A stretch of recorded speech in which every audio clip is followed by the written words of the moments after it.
বাংলাদেশকে এই লক্ষ্যে আমরা গঠন করার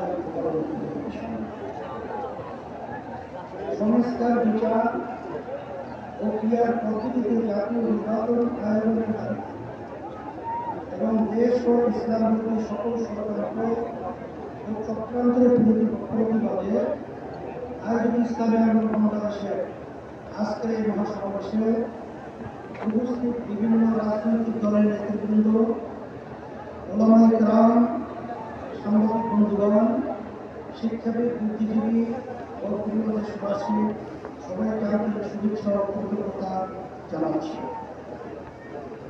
১৭ জুলাই অভ্যুত্থানে জীবন উৎসর্গকারী বীর যোদ্ধাদের স্মরণ করছি। তাদের শোকাহত পরিজনের প্রতি সমবেদনা জ্ঞাপন করছি। আহত ও ক্ষতিগ্রস্ত সকলের প্রতি সম্মান ও কৃতজ্ঞতা জানাচ্ছি।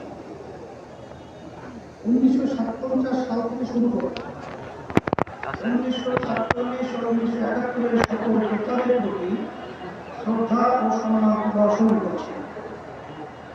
ভাইরা আমার, দুর্নীতি দুঃশাসন মুক্ত সমৃদ্ধ ও উন্নত রাষ্ট্র নির্মাণের জন্য এদেশের মানুষ শত শত বছর ধরে আত্মত্যাগ করে যাচ্ছে। সুশাসন প্রতিষ্ঠার জন্য রক্তের নজরানা পেশ করে যাচ্ছে। তার ওই ধারাবাহিকতায় 24শে জুলাই আগস্টে ও আরেকটি গণ অভ্যুত্থান হয়েছে। আমাদের অতীতের আত্মত্যাগ বিফলে গেছে ভুল নীতি এবং অসুস্থ রাজনীতির কারণে। সুতরাং জুলাই অভ্যুত্থানকেও আমরা অতীতের মতো ব্যর্থ হতে যেতে পারি না। আবু সাঈদ মুক্ত আমাদের স্মৃতিতে অম্লান হয়ে আছে। আহতরা এখনো ক্ষত বয়ে বেড়াচ্ছে। তাই প্রয়োজনীয় রাষ্ট্র সংস্কার এখনই করতে হবে। পতিত স্বৈরতন্ত্রের সাথে জড়িতদের বিচার করতে হবে। আরেকটা কথা স্পষ্ট ভাষায় বলে যেতে চাই, পিয়ার পদ্ধতিতে নির্বাচন আয়োজন করার কোনো বিকল্প নাই। আজকের এই জনসমুদ্র পিয়ার পদ্ধতি নির্বাচনের পক্ষের জনসমুদ্র। সংগ্রামী দেশবাসী, 1972 সালে রচিত সংবিধান ছিল দেশের মানুষের বিশ্বাস ও গণ আকাঙ্ক্ষার বিরোধী। সেই সংবিধান রচয়িতাদের স্বাধীন বাংলাদেশের সংবিধান রচনা করার ম্যান্ডেটই ছিল না। তারা ভিন দেশের সংবিধান অনুসরণ করেছিলেন ফলে যা হওয়ার তাই হয়েছে। কোনো ক্ষেত্রেই কাঙ্ক্ষিত সমৃদ্ধ ও উন্নতি হয় নাই। রাজনৈতিক সংস্কৃতি প্রতিষ্ঠিত হয়েছে। সবচেয়ে ভয়াবহ ব্যাপার হল সংবিধান মেনেই স্বৈরাচার তৈরি হয়েছে। এজন্যই আমরা সংস্কারের প্রশ্নে কঠোর অবিচল ও আপোষহীন অবস্থান নিয়েছি।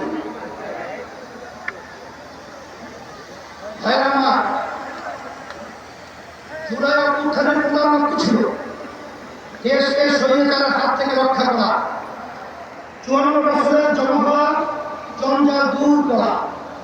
অভ্যুত্থানের পরে সংস্কার কমিশন গঠন করা হয়েছে। আমরা মতামত দিয়েছি। এখন সংস্কার নিয়ে দ্বিতীয় দফার আলোচনা চলছে। আমরা লক্ষ্য করছি মৌলিক সংস্কারে কেউ কোনো গড়ি বসে করছে। এটা জুলাইয়ের সাথে বিশ্বাসঘাতকতা। স্বৈরাচার তৈরির রাস্তা খোলা রাখা যাবে না। সংস্কার না করে নির্বাচন আয়োজন করে দেশকে আবার আগের অবস্থায় নিয়ে যাওয়া যাবে না। রাষ্ট্রের মূলনীতি সহ সংসদের উভয় পক্ষের পিয়ার পদ্ধতি নির্বাচনের মতো বিষয় উন্নত না হলে কোন ভোটের আয়োজন করতে হবে। ভাইয়েরা আমার, পতিত ফ্যাসিস্ট বিরুদ্ধে রাষ্ট্র তৈরি করেছিল। হাজার হাজার মানুষকে খুন করেছে। বিলিয়ন বিলিয়ন টাকা দেশ থেকে চুরি করে নিয়ে গেছে। লাখো মানুষকে কারাবন্দী করেছে। চাঁদাবাজি করে মানুষের জীবন প্রতিষ্ঠা করেছে। আর 24শে জুলাই প্রকাশ্যে বড় হত্যা করেছে, ফলে তাদের কোনো ক্ষমা নাই। যারা সরাসরি ফৌজদারি অপরাধের সাথে জড়িত ছিল তাদের বিচার করতে হবে, যারা অপরাধের সহায়তা করেছে তাদেরও বিচার করতে হবে। বিচারের ক্ষেত্রে কিছুটা অগ্রগতি হলেও অতীত সরকারের অধিকাংশ মন্ত্রী, এমপি এবং নেতারা এখনো জেলের বাইরে, অনেকেই দেশের বাইরে থেকে উস্কানি দিয়ে যাচ্ছে। আজকের এই মহাসমাবেশ থেকে ঘোষণা করছি, অবিলম্বে ফ্যাসিবাদীর সাথে জড়িত সকলকে শাস্তির আওতায় আনতে হবে। আরেকটা কথা বলি, সুপ্রিম কোর্টের বিচারপতি নিয়োগ দিয়ে অতীতের মতোই বাতাসে নানা রকম কথা